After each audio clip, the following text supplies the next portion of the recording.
καταλάβετε τι ακριβώς γίνεται μέσα από κάθε project. Το πρώτο λοιπόν project το οποίο θα παρουσιαστεί τώρα αφορά το Darius, που είναι τα αρχικά του Deploy SAR Integrated Chain with Unmanned Systems, δηλαδή για μια αναπτύξιμη ολοκληρωμένη αλυσίδα SAR με συστήματα μη επανδρομένα. Και ο συνάδελφος Μπρότς θα μας παρουσιάσει τα βασικά στοιχεία αυτού του project. Έχετε το λόγο.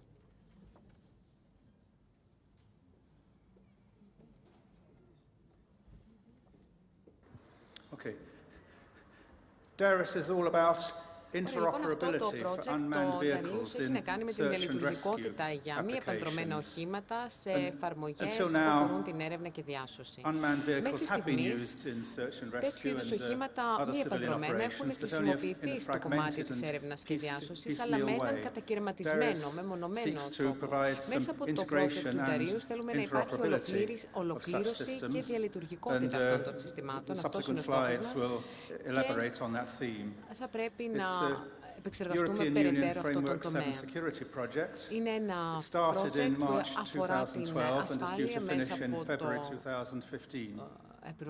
ευρωπαϊκά προγράμματα, το FP7. Ξεκίνησε το Μάρτιο του 2012 και η διάρκεια του είναι μέχρι το Φεβρουάριο του 2015. Έχουμε πολλούς εταίρους από πλήθος χωρών, μικρομεσαίες επιχειρήσεις, έχουμε ερευνητικούς φορείς και κάποια εκπαιδευτικά ιδρύματα τα οποία μετέχουν.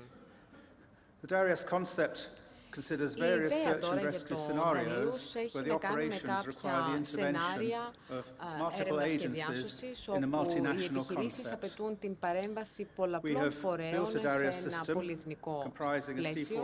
Έχουμε δημιουργήσει ένα σύστημα στο Darius, το οποίο περιλαμβάνει έναν κλάδο του C4I, ένα κλάδο επικοινωνιών, κάποιους σταθμούς ελέγχου επίγειους, πλατφόρμες με μη επανδρομένα οχήματα, αισθητήρες και άλλον εξοπλισμό. Έχουμε κάνει κάποιες επιδείξεις για να δείξουμε μέσα από 3 δοκιμές πραγματικών σενάριων την επιτυχία του. Είχαμε ένα σενάριο έρευνας και διάσωσης θαλάσσης που έγινε τον Φεβρουάριο του 2013 στην Μεσόγειο, στα νότια της Γαλλίας.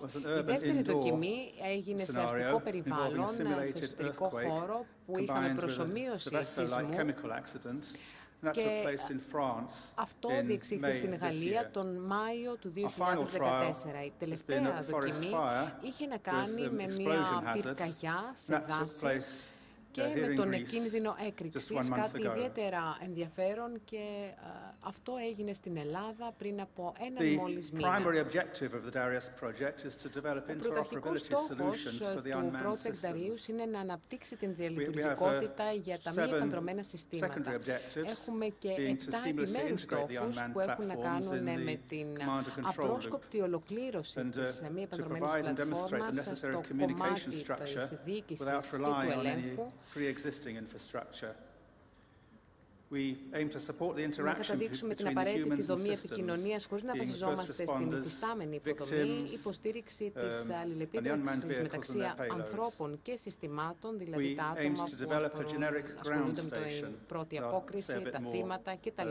Την ανάπτυξη ενός γενικού σταθμού επίγειου, τον προσδιορισμό των δυνατοτήτων, την ανάπτυξη και τις απαιτήσεις βιωσιμότητας για μελλοντικά οχήματα έρευνας και διάσωσης μη επανδρομένα, την κατάρτιση της επιχειρησιακής απόδοσης και τυχόν βελτιώσεων σε λύσεις που ήδη χρησιμοποιούνται, και τέλος, στόχος μας είναι να μειώσουμε το κόστος των λύσεων για μη επανδρομένη έρευνα και διάσωση. Interoperability can mean different things to different people. Within the context of the Darius project, we have defined interoperability to mean the enablement of simultaneous command and control of several unmanned platforms. It includes the sharing of the unmanned platform is between several user entities participating in the same operation. It also entails the provision of access to the information collected by the unmanned systems by all the interested actors, including actors from different countries. It includes the sharing, fusion, and correlation of the information through networking the unmanned systems into the same system of systems. It includes the integration of the unmanned systems in the overall surveillance and information chain. And finally, interoperability entails the easy integration of the unmanned systems into various legacy command and control and information chains.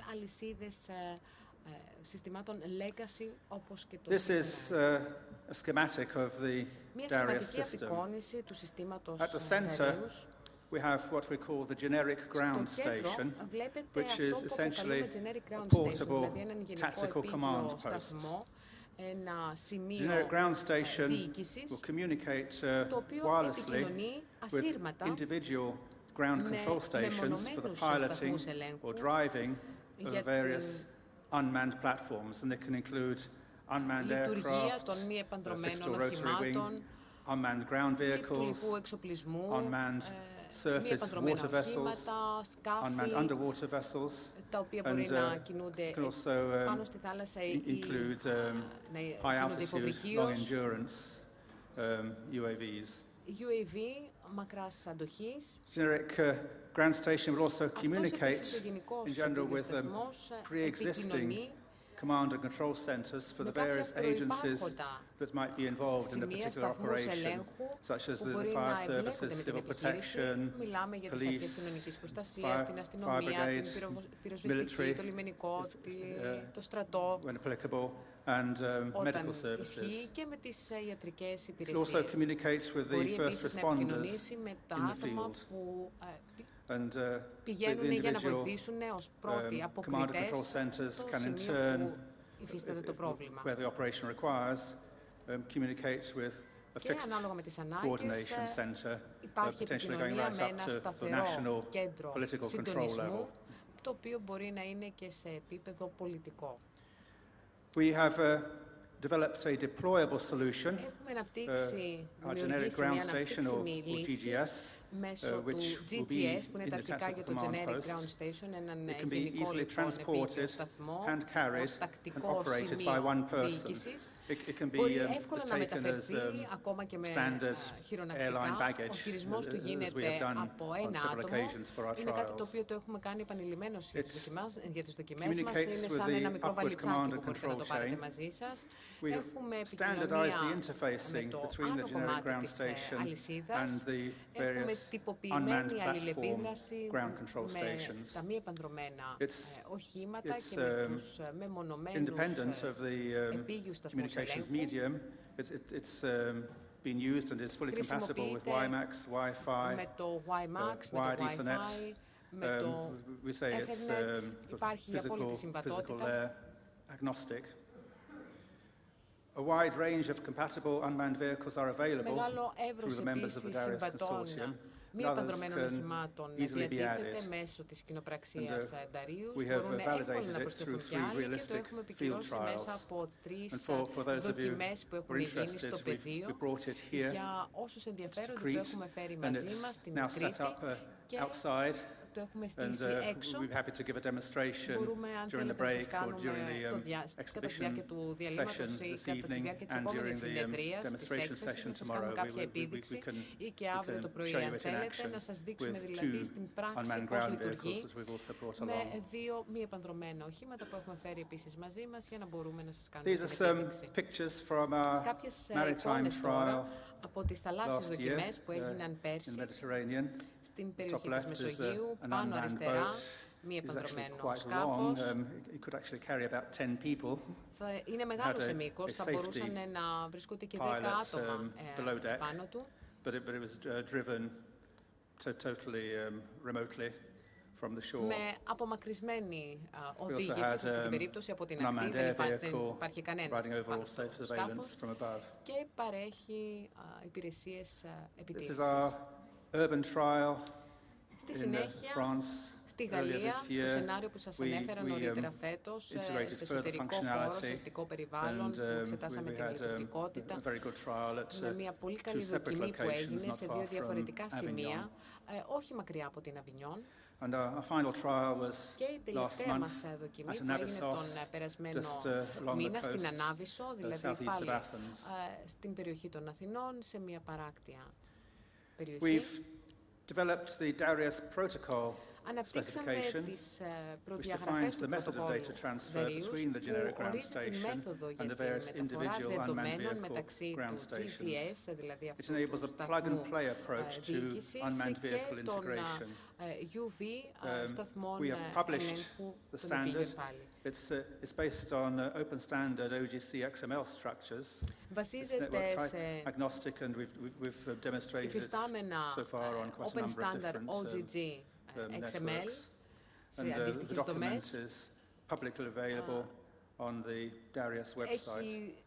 Έχει καταδείξει την λειτουργία του στα δίκτυα WiMAX, Wi-Fi και σε Ethernet. Και επίσης η τρέχουσα κατάσταση, η υφιστάμενη κατάσταση, η λύση του προγράμματος Darius βρίσκεται σε επίπεδο τεχνολογικής ετοιμότητας εξισύν, το οποίο δείχνει σε ένα σχετικό περιβάλλον πώς λειτουργεί. Έχουμε χρησιμοποιήσει πολλά προηγούμενα συστατικά μέρη. Κάποια από αυτά είναι σε λειτουργική μορφή σήμερα, αλλά όχι απαραίτητα για την έρευνα και διάσωση. Έχουμε ολοκληρώσει το κομμάτι της συγγραφής στις αρχές του 2015 θα διοργανώσουμε ένα εργαστήριο για τους τελικούς χρήστες και το project θα ολοκληρωθεί στις 28 Φεβρουαρίου του 2015. Θα θέλαμε να έχουμε feedback από έμπειρους χρήστες και από άλλους εμπειρογνώμονες και συγκεκριμένα θα θέλαμε να μας πείτε τι έχουμε κάνει καλά, τι δεν έχουμε κάνει τόσο καλά, πώς θα μπορούσαμε να συνεργαστούμε μεταξύ μας για να αναπτύξουμε περαιτέρω τη λύση και επίσης θα θέλαμε να συζητήσουμε τι συνέργειες μπορούν να υπάρχουν με άλλα project και πώς θα μπορούσαμε να τις αξιοποιήσουμε για αμοιβαίο όφελος σε αυτή την περίπτωση. Ευχαριστώ πολύ για την προσοχή σας.